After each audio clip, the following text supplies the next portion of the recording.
ಇಂದು ಶಾಲಾ ಶಿಕ್ಷಣ ಮತ್ತು ಸಾಕ್ಷರತೆ ಇಲಾಖೆ ವತಿಯಿಂದ ಪಾಲಕ ಮತ್ತು ಪೋಷಕರ ಸಭೆಯ ಕುರಿತು ಈ ಸಭೆಗೆ ಆಗಮಿಸಿದ ತಾಲೂಕು ಸಂಯೋಜಕರಾದಂಥ ಶ್ರೀಮಂತ್ ಜಗ್ಗಿ ಸರ್ ಅವರಿಗೂ ಹಾಗೂ ಎಲ್ಲ ಪದಾಧಿಕಾರಿಗಳಿಗೂ ಮತ್ತು ಶಿಕ್ಷಕ ವೃಂದರಿಗೂ ಅಡಿಗೆ ಸಿಬ್ಬಂದಿಗೂ ನಾನು ಎಲ್ಲ ಮುಖ್ಯಮಂತ್ರಿಗಳಿಗೂ ಸ್ವಾಗತವನ್ನು ಬಯಸುತ್ತೇನೆ.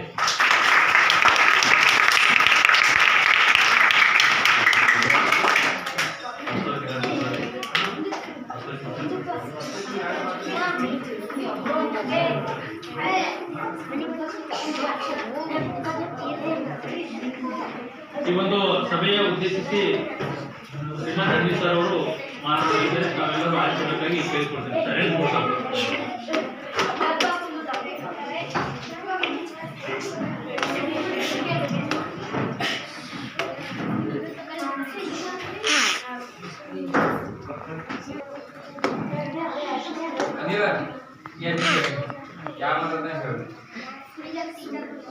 ನಾಗೋ ಎಲ್ಲರೂ ಶಾಂತ ಕೊಡ್ರ ಒಂದು 5 ನಿಮಿಷ ಮಾತಾಡ್ತೀನಿ ಸರ್. ಮುಗಿಸ್ತೀವಿ.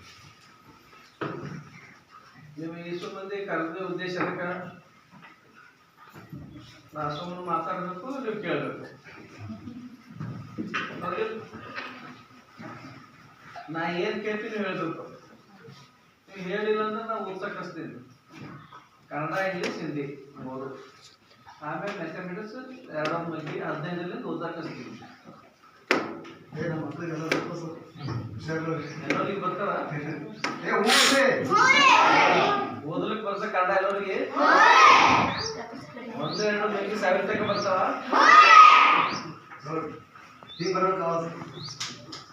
ಮಗ್ಗಿ 30 ತನಕ ಬರ್ತಾವ. ಹ್ಞೂ ಅಂದ್ರೆ ಓದ್ಸಕ್ ಹಚ್ತೀನಿ. ನಾ ಬಿಡಿ ಯಾವ ಓದಕ್ ಹಚ್ತೀನಿ ಗೊತ್ತದಲ್ಲ. 7 ಮಗ್ಗಿ ಓದಕ್ ಹಚ್ತೀನಿ, 9 ಹಚ್ತೀನಿ, 13 ಹಚ್ತೀನಿ, 17 ಹಚ್ತೀನಿ, 19 ಹಚ್ತೀನಿ, 23 ಹಚ್ತೀನಿ, 27 ಹಚ್ತೀನಿ, 29 ಓದಕ್ ಹಚ್ತೀನಿ. ಸುಳ್ಳು ಹೇಳೋದಿಲ್ಲ. ಯಾಕಂದ್ರೆ ನೀವು ಯಾಕೆ ವಿಚಾರಿಸಿದ್ರೆ ನನಗೆ ಗೊತ್ತಲ್ಲ. ಪೂರ ಎಲ್ಲ ಕಡೆ ತಿರ್ಗಾಡ್ ಬಂದಿಲ್ಲ. ನಿಮ್ಮ ಕಡೆಯಿಂದ ಓದಿಸಿ ಮಾಡಿ ತಿಳ್ಕೊಬೇಕಂತ ನನಗೇನಿಲ್ಲ. ನಂಗೆ ನಿಮ್ಮ ವಾತಾವರಣ ನೋಡಿದಾಗೆ ಗೊತ್ತಾಗ್ತದೆ ಯಾರ ರೇಂಜ್ನಾಗ ಇದ್ದಿರ್ತದ, ನೀವು ಯಾವ ರೇಂಜ್ನಾಗ ಇದ್ದೀರಲ್ಲ. ನೀವು ಪರ್ಫೆಕ್ಟ್ ಆಗಿ ಓದಕ್ ಬರ್ಬೇಕು. ಮೊದಲ ನಿಮ್ಮ ತಾಯಿ ತಂದೆ ನೀವು ಶಾಲೆಗೆ ಎದಕ್ಕೆ ಹಾಕ್ಯಾರ? ಓದ್ಲಕ್ ಹಾಕ್ಯಾರ. ಸುಮ್ಮನೆ ಶಾಲೆಗೆ ಬಂದು ಮುಂಜಾನೆ ಹಾಲು ಕುಡಿಲಿ, ಮಧ್ಯಾಹ್ನ ಬಿಸಿ ಊಟ ಉಡ್ಲಿ, ಸಾಯಂಕಾಲ ಬಿಡ್ಲಿ. ನಮ್ಮ ಶಿಕ್ಷಕರು ಬಂದು ಪುರಾಣ ಹೇಳ್ದಂಗ ಅನ್ನೋದು ವಿದ್ಯೆ ಅನ್ನೋದು ಜ್ಞಾನ ದೇವರ ಅದ. ಈ ಜ್ಞಾನ ದೇವರದಾಗ ನೀವು ಏನು ಸಾಧಿಸ್ತೀರಿ, ಆ ಸಾಧಿಸ್ತಿರಲ್ಲ, ಆ ಸಾಧಿಸಿದ ಜಗತ್ತಿನಾದ್ಯಂತ ಓಡಾಡಬೇಕು. ಜಗತ್ತಿನಾದ್ಯಂತ ಓಡಾಡಬೇಕಂದ್ರ ಏನಾದ್ರೂ ನೀವು ಕಂಡು ಹಿಡಿಬೇಕು. ನಿಮ್ಮ ಸಾಧನೆ ಇನ್ನೊಬ್ಬರಿಗೆ ಉಪಯೋಗ ಆಗಬೇಕು. ಶಿಕ್ಷಣ ಇದ್ದಿರ್ತಕ್ಕಂಥ ಮಹತ್ವನೇ ಅದೇ. ಸುಮ್ಮನೆ ಊರಾಗ ಯಾರು ಆಟ ಆಡಾಗ ಜೊತೆಗೆಲ್ಲಪ್ಪ ಎಲ್ಲರೂ ಶಾಲೆಗೆ ನೋಡಿದ್ರೆ ನಾನು ಶಾಲೆಗೆ ಬರ್ತೀನಿ ಅಂತ ಏನು ಪರವಾಗಿಲ್ಲ. ಮನೆಗೆ ಇದ್ಬಿಟ್ರೆ ಮನೇಲೆ ಕಾಯ್ತಿರ್ತೀವಿ. ನಿಮ್ಮ ತಾಯಿ ತಂದೆ ಶಾಲೆಗೆ ಹೊಲ ಮನೇಲೆ ಮಾಡ್ತಾ ಇರ್ತಾರೆ. ಸರ್ಕಾರ ಮತ್ತು ತಾಯಿ ತಂದೆ ಇಬ್ಬರು ಕಷ್ಟ ಪಡ್ತಾ ಇದ್ದಾರೆ. ಅದ್ರ ಜೊತೆಗೆ ನಮ್ಮ ಶಿಕ್ಷಕರು ಮುಂಜಾನೆ 9 ಬರ್ತಾರೆ.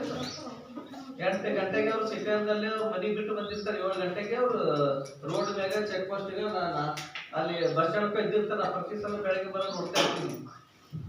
ನಿಮಗೆ ಇದು ಬರ್ಬೇಕಂದ್ರೆ 8:45 ಇದ್ದಿರ್ತಾರೆ. 9:30 4 ಕಾಸು ಕೊಡ್ಬೇಕು. ನಮ್ಮ ಬಿಸಿ ಹುಡುಗರು 9ವರೆಗೆ ಬಿಸಿ 4 ಕಾಸು 9:40 ನೀವು ಪಾಠ ಮಾಡೋದು.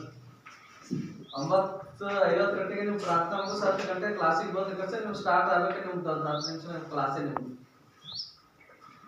ಇಷ್ಟೊಂದೆಲ್ಲ ಪರಿಶ್ರಮ ಮಾಡ್ತಾ ಇರ್ತಾರೆ.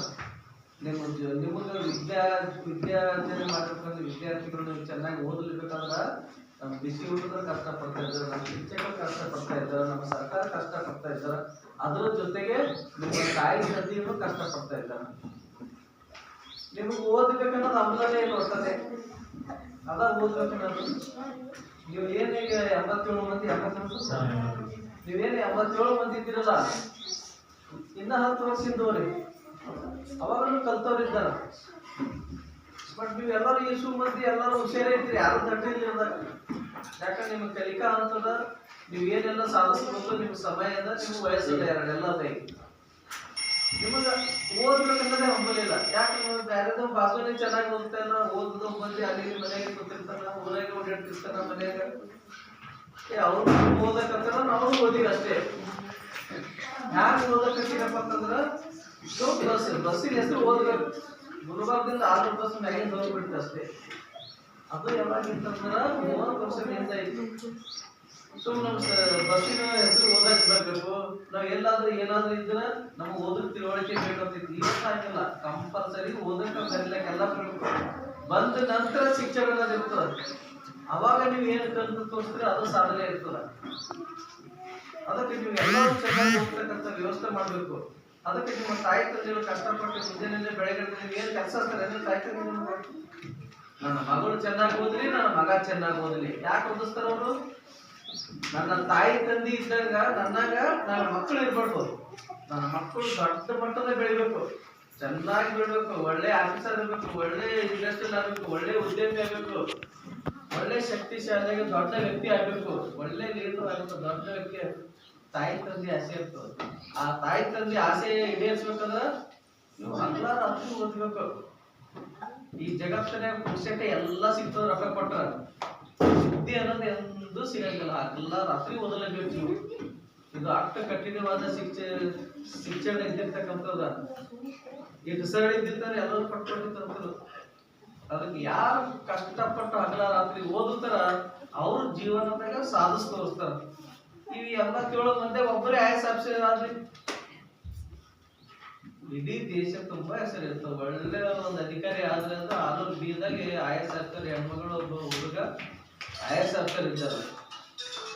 ಅದ್ರ ಜೊತೆಗೆ ನಮ್ಮ ತಾಲೂಕಾಗಲಿ ಎಲ್ಲಾ ಹೆಸರು ಇದ್ದಿರ್ತದೆ.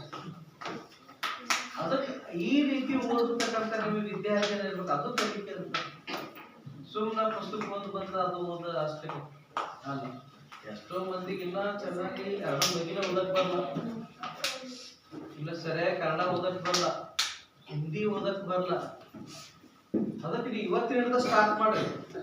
ನನಗೆ ಚೆನ್ನಾಗಿ ಓದ್ಲಕ್ ಬರ್ತದ, ಬರಿಲಕ್ ಬರ್ತದೆ, ಏನೆಲ್ಲ ಮಾಡ್ತೀನಿ, ಸಾಧಿಸ್ ತೋರಿಸ್ತೀನಿ. ನನಗೆ ಓದಕ್ಕೋಸ್ಕರ ಇಷ್ಟೊಂದೆಲ್ಲ ಕಷ್ಟ ಪಡಕತ್ತದ ಸರ್ಕಾರ. ನಿಮ್ಗೆ ಊಟ ಕೊಡ್ತದ, ಬೆಳಗ್ಗೆ ಹಾಲು ಕೊಡ್ತದ, ಮಧ್ಯಾಹ್ನದಾಗ ಊಟ ಕೊಡ್ತದ, ಬಟ್ಟೆ ಕೊಡ್ತದ, ಬೂಟ್ ಕೊಡ್ತದ, ನಿಮಗೆ ಏನ್ ಬೇಕೆಲ್ಲ ಫೆಸಿಲಿಟಿ ಕೊಡ್ತದ. ಆಟ ಆಡಕ್ಕೆ ನೀವು ಬೇರೆ ಬೇರೆ ಕಡೆ ಎಲ್ಲ ಚಟುವಟಿಕೆ ಮಾಡಿಸ್ತಿರ್ತದ. ಇವೆಲ್ಲ ಸರ್ಕಾರ ಮಾಡಿಸ್ತದಿಲ್ಲ. ಎದಕ್ಕೆ ಮಾಡಿಸ್ತದ? ನೀವೆಲ್ಲ ಬುದ್ಧಿವಂತರಾಗಲಿ, ವಿದ್ಯಾರ್ಥಿನ ಆಗಲಿ, ನೀವೇನಾದ್ರೂ ಕಲಿತಕ್ಕಸನ ನಮ್ಮ ರಾಜ್ಯಕ್ಕೆ, ನಮ್ಮ ದೇಶಕ್ಕೆ ಏನಾದ್ರೂ ಸಾಧಿಸ್ ತೋರಿಸಲಿ, ಆ ಒಂದು ಉದ್ದೇಶಕ್ಕೋಸ್ಕರ ನಿಮ್ಗೆ ಸರ್ಕಾರ ಹಗಲ ಕಷ್ಟ ಪಡ್ತಾ ಇದೆ. ಅದಕ್ಕೆ ಎಲ್ಲಾ ವಿದ್ಯಾರ್ಥಿಗಳು ಇರ್ತಕ್ಕಂಥವ್ರು ಬಹಳ ಆಕ್ಟಿವ್ ಆಗಿದ್ದೀರಿ. ನಿಮ್ಮ ಆರೋಗ್ಯ ಬಗ್ಗೆ ನನ್ನೊಂದು ಆರೋಗ್ಯ ಶಾಸ್ತ್ರಿಗಳ ಶಾಲೆ ಇತ್ತು. ಮನ 4 ವರ್ಷದಿಂದ ಮೊದಲ ನಂಬರ್ 1 ಶಾಲೆ ಅದು. ಇಡೀ ನಮ್ಮ ರಾಜ್ಯದ ನಮ್ಗೆ ಆಳಂದಾಗ 2ನೇ ಸೆಕೆಂಡರಿ ಇರ್ತದ. ಅವಾಗ ಆ ಟೈಮ್ನಾಗ ಒಳ್ಳೆ ವಿದ್ಯಾರ್ಥಿಗಳು ಇದ್ದಾರೆ, ಇದೆಲ್ಲ ಬಹಳ ಹುಷಾರಿದ್ದಾರೆ ಆರೋಗ್ಯದಿಂದ. ಅದಕ್ಕೆ ನೀವು ಎಲ್ಲರೂ ಹುಷಾರಾಗಿದ್ದೀರಿ. ಹುಷಾರಿಲ್ಲ ಅಂತ ಹೇಳಕತ್ತಿಲ್ಲ, ಹುಷಾರಾಗಿದ್ದೀರಿ. ಕಲೀರಿ, ಇವತ್ತಿಂದ ಸ್ಟಾರ್ಟ್ ಮಾಡಿ. ಎಲ್ಲರಿಗೂ ಓದಕ್ಕೆ ಬರಬೇಕು, ಎಲ್ಲರಿಗೆ ಬರಿಲಕ್ಕೆ ಬರ್ಬೇಕು. ನಿಮ್ಮ ವಿದ್ಯಾರ್ಜನೆ ಯಾಕೆ ಇರ್ಬೇಕಪ್ಪ ಅಂತಂದ್ರ ನೋಡ್ರಿ ನಾ ಏನಾದ್ರು ಸಾಧಿಸ್ ತೋರಿಸ್ತೀನಿ. ಯಾವುದೇ ವಿಷಯ ಹಾಕಿಲ್ಲ, ಹಿಂದಕ್ಕೆ ಸರಿಬೇಡ್ರಿ. ಓದಕ್ ಬರಲ್ಲ, ಹಿಂದಕ್ಕೆ ಸರಿಯಲ್ಲ, ಓದಕ್ ಪ್ರಯತ್ನ ಮಾಡಲ್ಲ. ತಿಳಿಲಿಲ್ಲ 10 ಸಲ ಶಿಕ್ಷಕರು ಕೇಳ್ರಿ, ಅವ್ರು ನಿಮ್ಗೆ ಕಲ್ಸಕ್ಕೆ ಅವ್ರಿಗೆ ನಿಮ್ಗೆ 20 ಸಲ ಕೇಳಕತ್ತೀರ ಅಂತ ಕಸ ಶಿಕ್ಷಕರ ಎದುರು ಯಾಕನು ನೀವು 1 ಸಲ ಚೆನ್ನಾಗಿ ಕಲ್ತಿರೋದು ಅವ್ರಿಗೆ ಸಂತೋಷ ಇರ್ತದ. ಕೇಳಕತ್ತರದಾಗೆ ಅವ್ರು ಎಲ್ಲ ಕೇಳಕ ಮಾಡಕ ಅವ್ರಿಗೆ ತಿಳಿಲಿಕ್ಕೆ ಅವ್ರಿಗೆ ಚೆನ್ನಾಗಿ ಅವ್ರಿಗೆ ಇಂಟ್ರೆಸ್ಟ್ ಬರ್ತದೆ ಪಾಠ ಹೇಳ್ಬೇಕಾದ್ರೆ. ಆ ಒಂದು ಉದ್ದೇಶಕ್ಕೋಸ್ಕರ ನೀವೆಲ್ಲ ಮಕ್ಕಳು ಚೆನ್ನಾಗಿ ಓದ್ತಕ್ಕಂಥ ವ್ಯವಸ್ಥೆ ಮಾಡ್ರಿ. ನೀವು ಚೆನ್ನಾಗಿ ಓದಲಿಲ್ಲ ಅಂದ್ರೆ ಇವತ್ತಿನ ದಿವಸ ಬಹಳ ಜೀವನ ಮಾಡೋದು ಬಹಳ ಕಷ್ಟ ಅದ. ನೀವು ತಿಳ್ಕೊಂಡಂಗೆ ಸರಳ ಇಲ್ಲ. ಹಿಂದಕ್ಕೆಲ್ಲ ಸರಳ ಇತ್ತು, ನಮ್ಮ ತಾಯಿ ತಂದೆ ಆಮೇಲೆ ಜೀವನ ಮಾಡಿ ಮಾಡಿದ್ದಾರೆ. ನೀವು ಜೀವನ ಮಾಡೋದು ಅಷ್ಟು ಸರಳ ಅಲ್ಲ. ಅದಕ್ಕೆ ಚೆನ್ನಾಗಿ ಓದತಕ್ಕಂಥ ವ್ಯವಸ್ಥೆ ಮಾಡಿ. ಸರ್ಕಾರಿ ವ್ಯವಸ್ಥೆಯಲ್ಲಿ ಸೌಲಭ್ಯಗಳು ಲಿಮಿಟೇಷನ್ ಐತಿ, ಎಲ್ಲ ಏನೇ ಇದ್ರು ನಿಮ್ಗೆ ಶಿಕ್ಷಣಕ್ಕಾಗಿ ಸರ್ಕಾರ ಹೆಚ್ಚಿನ ಖರ್ಚು ಮಾಡಕತ್ತದ. ನಮ್ಮ ಸರ್ಕಾರದ ವ್ಯವಸ್ಥೆಯಲ್ಲಿ ಹೆಚ್ಚಿನ ಬಜೆಟ್ ಇರ್ತದೆ, ನಿಮ್ಮ ಶಿಕ್ಷಣಕ್ಕೋಸ್ಕರ ಅದ. ಆ ಶಿಕ್ಷಣ ಅನ್ನೋದು ಹ್ಯಾಂಗಿರ್ತದ, ಹಾಲಿನಂಗ ಭಾಳ ಬ್ರಾಟ್ನೆಸ್ ಇರ್ಬೇಕು. ಎಷ್ಟು ಹಾಲು ಬೆಳ್ಳಗಿರ್ತದಲ್ಲ ಹಾಗೆ ನಿಮ್ಮ ವಿದ್ಯಾರ್ಥಿಗಳನ್ನ ಏನೆಲ್ಲ ಮಾಡ್ತಾರೆ ಸಾಧಿಸಿ ತೋರಿಸ್ತೀನಿ, ಏನಾದ್ರೂ ಸಾಧಿಸ್ತೀನಿ ಅಂತಕ್ಕಂಥದ್ದು ಧೈರ್ಯ ನೀವು ಬೆಳೆಯಬೇಕು. ಯಾವಾಗ ಧೈರ್ಯ ಬರ್ತದ? ಚೆನ್ನಾಗಿ ಓದೋದಾಗ ಬರ್ತದೆ. ಅದಕ್ಕೆ ನಿಮಗೆ ಕನ್ನಡ, ಇಂಗ್ಲೀಷ್, ಹಿಂದಿ ಇರ್ತೀವಿ. ಈ ಕನ್ನಡ ಚೆನ್ನಾಗಿ ಓದ್ರಿಂದ ನಮ್ಮ ರಾಜ್ಯ ತುಂಬ ಏನಾದರೂ ಓಡಾಡ್ಬೋದು. ಓಡಾಡ್ಬೋದಲ್ಲ, ಓಡಾಡ್ಬೋದು. ಹಿಂದಿ ಚೆನ್ನಾಗಿ ಕಲ್ತಿರಂದ್ರೆ ನಮ್ಮ ದೇಶ ತುಂಬಾ ಎಲ್ಲ ಕಡೆ ಓಡಾಡಕ್ ಬರ್ತದೆ, ಮಾತಾಡಕ್ ಬರ್ತದೆ, ಬರ್ತದೆ. ಅದರ ಜೊತೆಗೆ ನೀವು ಇಂಗ್ಲಿಷ್ ಕಲ್ತ್ರಿ ಅಂದ್ರ ಇಂಗ್ಲಿಷ್ ಒಂದೆರಡು ಚೆನ್ನಾಗಿ ಕಲ್ತ್ರೆ ತಿಳ್ಕೊ, ಅದು ನಮ್ಮ ಜಗತ್ತಿನ ತುಂಬಾ ಎಲ್ಲಾದ್ರೂ ಓಡಾಡಬಹುದು. ಅದಕ್ಕೆ ಈ 3 ಭಾಷೆಗಳು ಬಹಳ ಇಂಪಾರ್ಟೆಂಟ್ ಇಲ್ಲಿರ್ತಕ್ಕಂಥ ವ್ಯವಸ್ಥೆ ಅದ. ಅದಕ್ಕೆ ಈ 3 ಭಾಷೆಗಳು ಚೆನ್ನಾಗಿ ಕಲೀರಿ. ಇವತ್ತೇನು ವಿದ್ಯಾರ್ಥಿಗಳು ಇದ್ರು ಹೊಸ ಮಂದಿ ಓದತಕ್ಕಂಥ ಚೆನ್ನಾಗಿ ವ್ಯವಸ್ಥೆ ಮಾಡ್ಕೊಳ್ಳಿ. ಅದಕ್ಕೆ ನೀವು ಚೆನ್ನಾಗಿ ಓದಿದ್ರು ಮಾತ್ರ ನಿಮ್ಮ ಭವಿಷ್ಯ ಮುಂದಿನ ದಿನಗಳಲ್ಲಿ ಚೆನ್ನಾಗಿ ಇರೋದಕ್ಕೆ ಸಾಧ್ಯ ಆಗ್ತದ.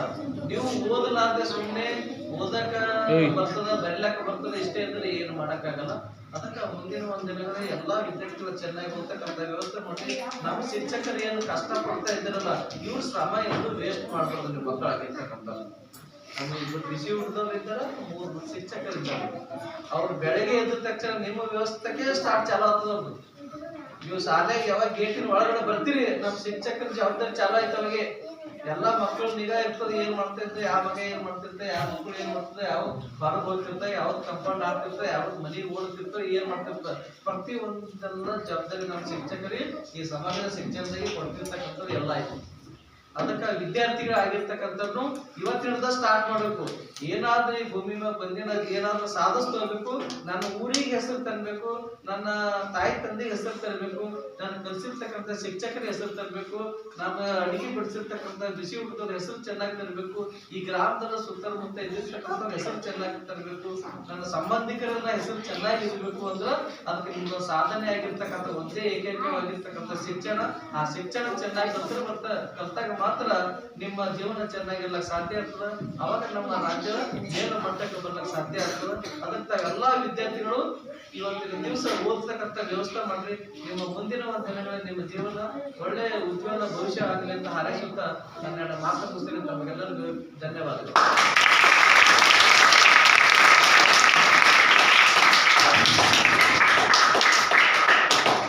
ಶಿಕ್ಷಣ ಎಂಬುದು ಬಹಳಷ್ಟು ಕಹಿಯಾಗಿರುತ್ತೆ, ಆದರೆ ಅದನ್ನು ಅರಿದು ಕುಡಿದರೆ ಅದರಷ್ಟು ಸಿಹಿ ಯಾವುದೂ ಇಲ್ಲ ಅಂತಕ್ಕಂಥ ಮಾತನ್ನು ಹೇಳಿದಂಥ ಧನ್ನಿ ಸರ್ ಅವರಿಗೆ ತುಂಬ ಹೃದಯದ ಅಭಿನಂದನೆಗಳನ್ನು ಹೇಳಿದ್ದಾರೆ.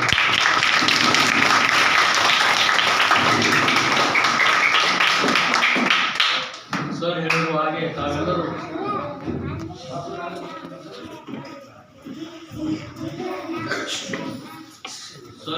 ಹಾಗೆ ತಾವೆಲ್ಲರೂ ಅಚ್ಚುಕಟ್ಟಾಗಿ ಅವರು ಹೇಳಿರುವಂತಹ ಮಾತುಗಳನ್ನು 100% ಆಗಲಿಲ್ಲ ಅಂದ್ರೂ 50% ತಾವೆಲ್ಲರೂ ಪ್ರಯತ್ನ ಮಾಡ್ತಕ್ಕಂಥ ಒಂದು ಮನೋಭಾವನೆ ಬೆಳೆಸಿಕೊಳ್ಳ್ರಿ. ನಾವು ಸಹ ಸರ್ ಹೇಳುವ ಹಾಗೆ ನಾವು ಸಹ ಮ್ಯಾಕ್ಸಿಮಮ್ ಪ್ರಯತ್ನ ಮಾಡ್ತಾನೆ ಇದ್ದೀವಿ. ಸರ್ ಈಗ ನಮ್ಮ ಜೊತೆ ಡಿಸ್ಕಸ್ ಮಾಡ್ತಾ ಇದ್ರು ಸರ್, ಭಾಳಷ್ಟು ನಮ್ಮ ಸರ್ಕಾರಿ ಶಾಲೆಗಳು ಭಾಳ ಹೋಗಿರ್ತವೆ, ಜರ ಎಲ್ಲರೂ ಮ್ಯಾಕ್ಸಿಮಮ್ ಪ್ರಯತ್ನ ಮಾಡಿದ್ರೆ ಏನಾದರೂ ಸ್ವಲ್ಪ ಉಜ್ವಲ ಭವಿಷ್ಯ ಆಗ್ತದ ಅಂತಕ್ಕಂಥ ಮಾತನ್ನು. ಯಾಕಂತಂದ್ರೆ ಎಲ್ಲ ಬರುವಂಥ ಮಕ್ಕಳು ಯಾರು ಇರ್ತಾರ, ಎಲ್ಲ ಬಡವ್ರ ಮಕ್ಕಳು ಇರ್ತಾರೆ, ಮಕ್ಕಳು ಇರ್ತಾರೆ, ಅವರಿಗೆ ನಾವಿಲ್ಲದೆ ಮತ್ತೆ ಯಾರು ಇಲ್ಲರಿ, ಅದಕ್ಕೆ ಇನ್ನೂ ಸ್ವಲ್ಪ ಪ್ರಯತ್ನ ಮಾಡಿ ಅಂತಕ್ಕಂಥ ಮಾತನಾಡಿದ್ದಾರೆ. ಸರ್ ಹೇಳುವ ಮಾತುಗಳಂತ ಎಲ್ಲರೂ ಆಲಿಸಿ ಮುಂದೆ ತಮ್ಮ ಭವಿಷ್ಯವನ್ನು ಉಜ್ವಲವಾಗಿ ಅಂತ ಹಾರೈಸುತ್ತಾ ಎಲ್ಲರಿಗೂ ಈ ಒಂದು ಕಾರ್ಯಕ್ರಮದಲ್ಲಿ ಭಾಗಿರುವಂಥ ತಮ್ಮೆಲ್ಲರಿಗೂ ಅಭಿನಂದಿಸುತ್ತಾ ಈ ಕಾರ್ಯಕ್ರಮವನ್ನು ಇಲ್ಲಿಗೆ ಸಮಾಪ್ತಿಗೊಳಿಸಲಾಗಿದೆ.